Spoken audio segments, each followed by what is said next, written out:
Ever wonder how businesses track their money? It all comes down to a set of rules called accounting principles. The heart of this system is GAAP, or Generally Accepted Accounting Principles. It is the language that makes financial statements readable and honest. These rules have been around for nearly a century, created to stop financial chaos and ensure investors know exactly what a company owns.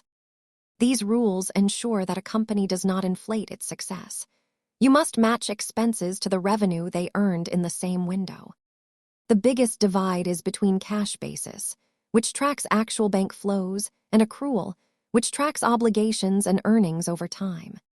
Following these standards improves transparency over time, making it easier for stakeholders to compare one year of performance against another. As many investors say, accounting is the true language of business. Understanding it helps you see past the surface of any company. Thanks for learning the basics of accounting standards. Check back for more finance concepts.